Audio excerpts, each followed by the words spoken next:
Today we're taking on the transfer window, and that is gonna be massive. Leicester City right now sat in the first position in the league, 44 points. It is a battle between multiple teams going for that top spot. I mean, if you look at the 7th position Spurs, they are not that far away. 38 points, just a couple of mistakes, and we're already caught up to. And we have seen that in previous episodes. So today, it's all about the team and the performances that we can put onto the pitch. And the one big decision I have made for changing the way we play this team. And it is going with the 4-2-4 formation. I want to play a lot more exciting football. I want to take Leicester to that next level, and I want every game to feel like it's going to be either us winning 3-0 or just getting smashed 4-0, because this team, this formation is not necessarily ideal defensively. Now, the reason as to why I want to change things is I feel like, look, don't get me wrong, I like Asensio. I really, really do like him. I can easily play him on the left wing if I need to, and that's probably the way I'm going to roll it if I do change to the 4-2-4. And now the question becomes, which one out of the front three is going to be taken out? I mean, Harvey Barnes can't play striker. Tete can't necessarily play striker. Asensio up top doesn't do well. So someone has to drop out. And for me, it's Harvey Barnes. When it comes to how the players feel in-game, Harvey Barnes just doesn't cut it for me. I have to be honest with you guys. I know he's an original of Leicester City, but at times you just gotta shake things up, and today I felt controversial. Starting off with a game against our FA Cup opponents, Lincoln City. Before we get any transfer window opportunities here, it's gonna be a 1-1 draw. Okay, so we will have to play this once again, which is interesting enough, I guess, but that's fine. Now let's go over here into the calendar. Let's move forward and see if we get any offers. We have a Carranza loan deal offer coming in from Mainz for 2 years. Do I let go Carranza, or do I actually just loan him out? 2-year deal. I think he would play at Mainz, you know.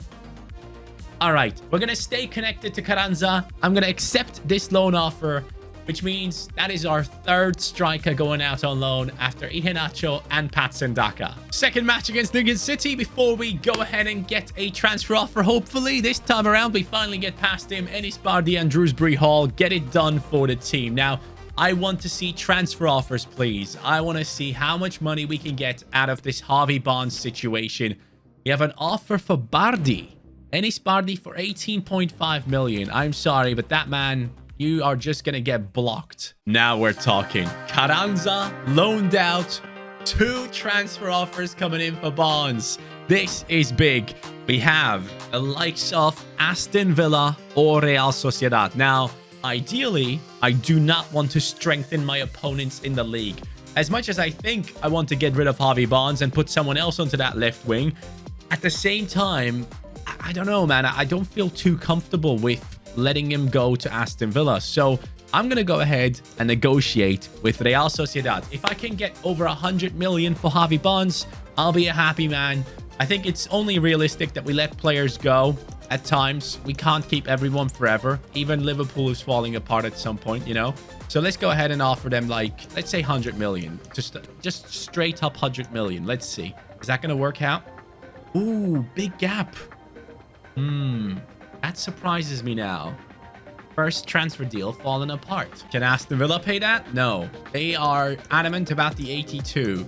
90? I think 90 is still somewhat fair. 90 million. It has worked out in the end.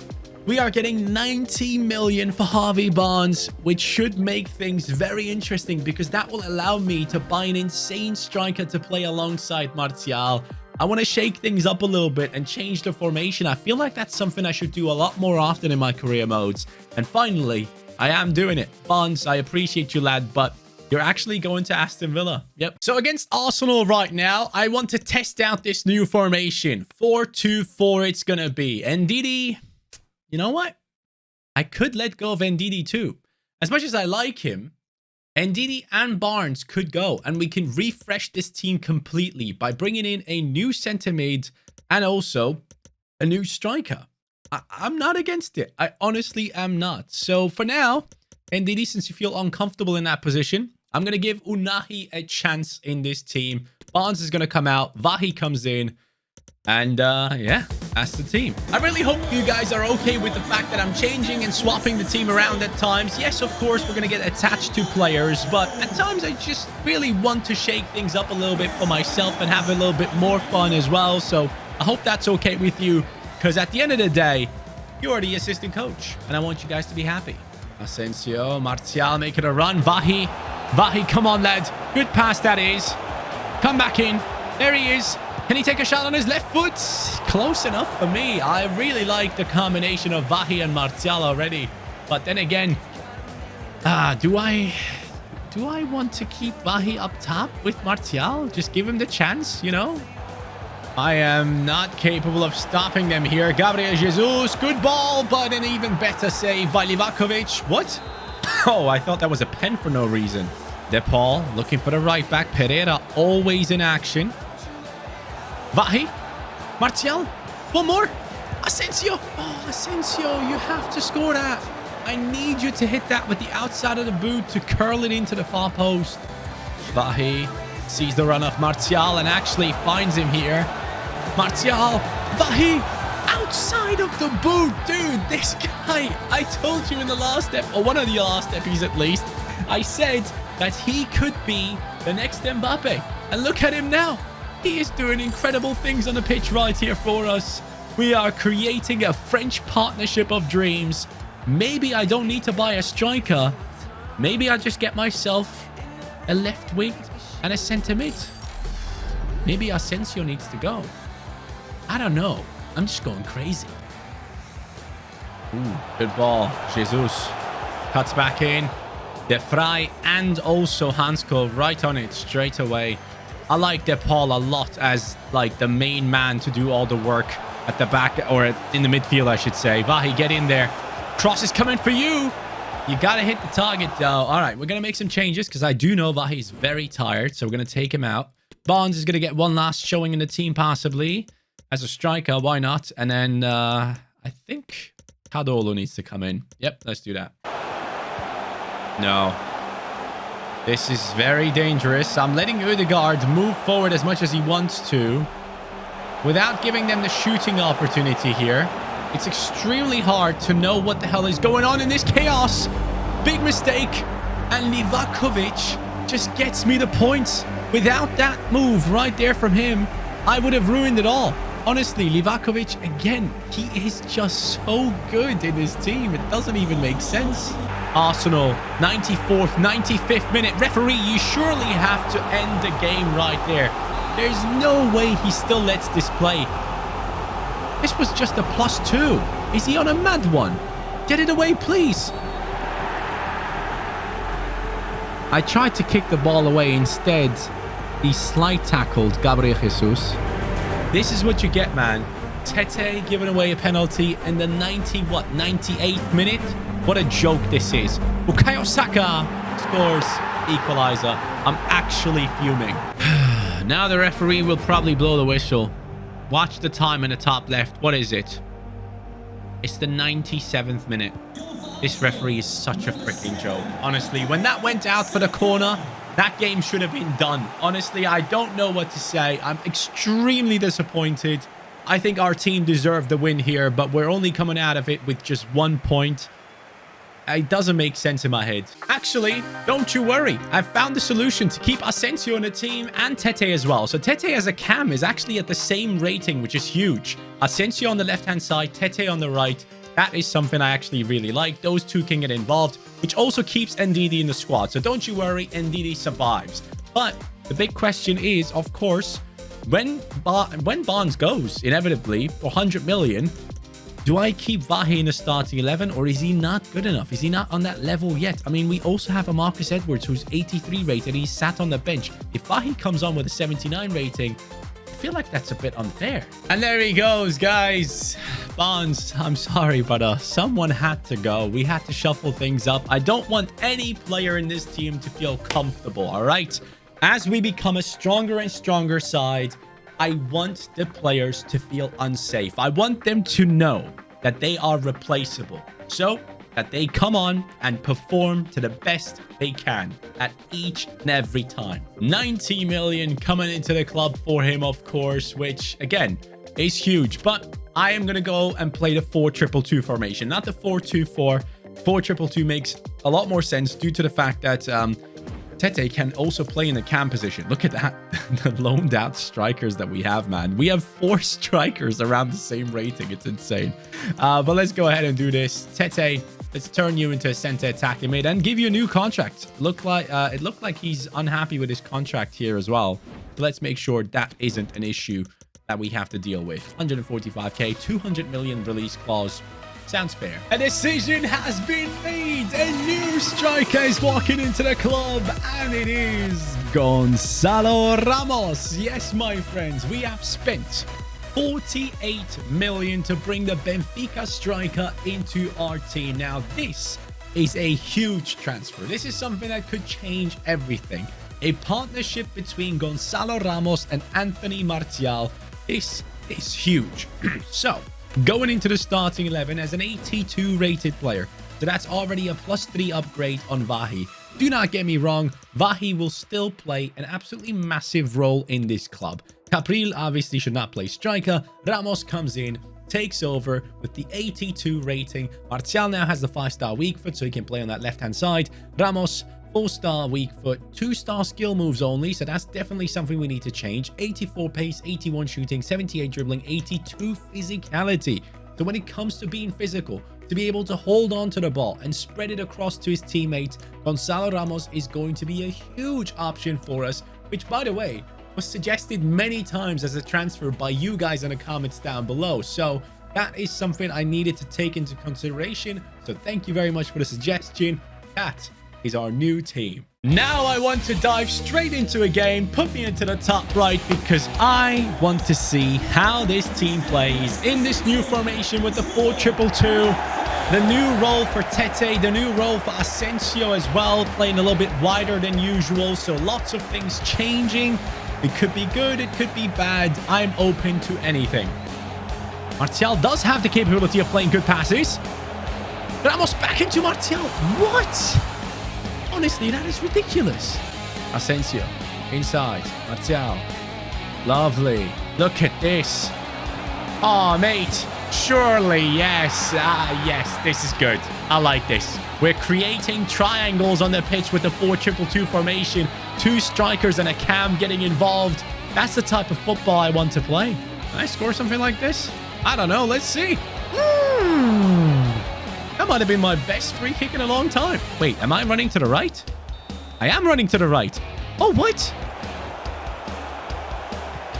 Martial wanted to be nice. That was not... Oh, no. What am I doing, bro? What? They scored? It's 2-1. We have lost this. Okay. Honestly, it's not the team's fault. That is completely on me. For me being just... stupid. I have to share this with you guys. I've been watching the Bayern Munich versus Bayer Leverkusen game this whole time.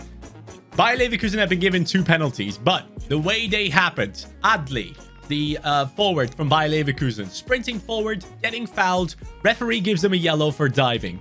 Then he goes to VAR, sees it wasn't a dive, takes back the yellow, shakes hands with Adli, gives the first pen. Second penalty, Adli again sprints forward, gets taken out by Upamecano, and then he gets a yellow because the ref thinks he dived again.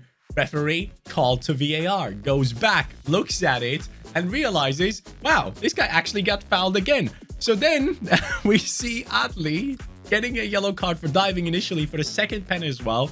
Ref comes in, takes away the yellow card, and gives the second penalty. And it's now 2-1 for Bayer Leverkusen, which obviously doesn't make me happy as a Bayern fan, but still, hilarious situation. I've never seen anything like that in my life. Now, I was thinking, since we are playing a little bit of a different style right now, I do think I want to have width a little bit higher. I want to have the depth of the team fine, but then the left back and right back to be spread out a little bit more so they can find the center attacking midfielders with passes down the line. At least that's my thought process behind it. Then in terms of build-up play, I don't actually want to go fast build-up play anymore. I'm just going to go with the forward runs, which is going to be fine, I reckon. Because then again, I don't think forward runs make sense. Only makes sense for Martial. So I'm thinking maybe we stay balanced here as well. But I will give Martial the get in behind thing. I think that makes a lot of sense because he's the one to get in behind. And then Ramos is the one to hold on to the ball and do his bits, right? Let's see if these tactic changes actually help. I believe we had sold Javi Barnes to Aston Villa. So we're up against him here as well, if he's in the starting lineup, of course. But I will show no mercy towards him. And hopefully now we can finally pick up a victory. This is an FA Cup game and there's Barnes in the different kit. He comes in with the two-footed tackle. I see. He's upset that I sold him. I like it. Down to the left. Grimaldo is settled in his position. Cross whipped in towards Martial. The header is awful. You know what, though, man? I miss being able to cross the ball and score goals. Like, what happened to a huge aspect of football, which is crossing? Like, where has that gone? Tete. Now, Tete and Pereira. Gonzalo Ramos making a great run. Gonzalo Ramos takes the shot onto the crossbar. At first, I was thinking, should I pass it to Martial? But I guess it wasn't the wrong decision. Great pass. Javi Barnes. Oh, of course. He wants to score against us badly. No. Livakovic. And on the line, we save it. Beautifully done by the team. And Asensio being sent down the wings. Gonzalo Ramos making a run. Oh, that's offside. I wanted Gonzalo. Wait. It's not offside. It's not offside. Yes. Leicester take the lead against Aston Villa in the cup. And not just against Aston Villa. Also against Javi Barnes. This is a great ball from Asensio. I wasn't even aware of Tete's run. It looked offside to me. But I guess it wasn't. Gonzalo Ramos disguising it a little bit.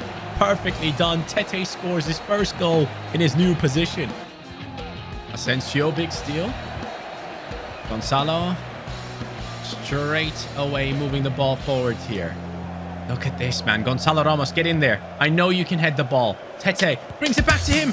And it's in. It's Gonzalo Ramos. Tete getting the assist. The cross was actually meant for him initially.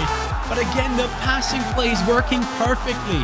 When you find those pockets and you see your players making runs, you just have to trust them. Pass the ball. They will get into the right position. And Gonzalo Ramos showcases his finishing abilities right here. Yes, the goalkeeper doesn't look good, but it's extremely hard to save that from that close range. I'm even impressed he got on top of it, but look at that. He holds off the opponent and strikes it into the back of the net. That is Gonzalo Ramos.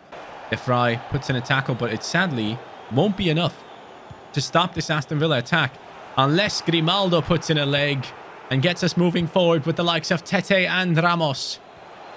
Ramos, hold up. Yes, this is what I want to see. I want to see hold up play from my striker. And it's great to see that he's capable of it. And this, my friends, could have been such a good goal if I just squared it with a little bit more power. But that is the end. Carabao Cup Round 5 has been won by Leicester against Aston Villa. New formation, new tactics, and things are working out again. Beautifully done by the team. Extremely proud of the fact that Gonzalo Ramos has fitted into the squad straight away.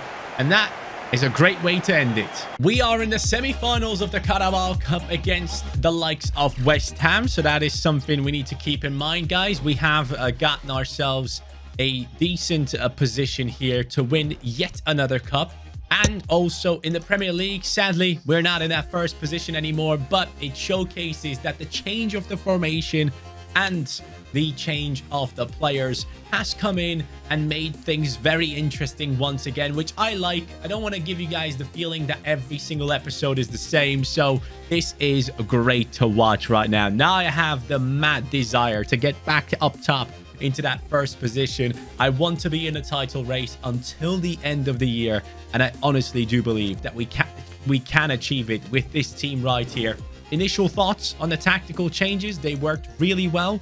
I really enjoyed the way Gonzalo Ramos, his hold-up play was helping us. And the passing play, the triangles that the players are creating in these types of situations with Ramos, Tete, De Paul, or sometimes it's Tete, Ramos, Martial, and the same on the other side of the pitch. Those triangles have shown and proven to be very, very good. And the good thing is, Enis Bardi now has 2 positions to be subbed in. So I like that. But for the next episode, guys, I want you guys to suggest me a center midfielder. Yes, I want another midfielder that can be an absolute machine coming off the bench and just having a huge impact on a team. Someone that can run until the end of time. So give me your suggestions in the comments down below. Thank you guys so much for watching. I will catch you on the next one. Take care and peace.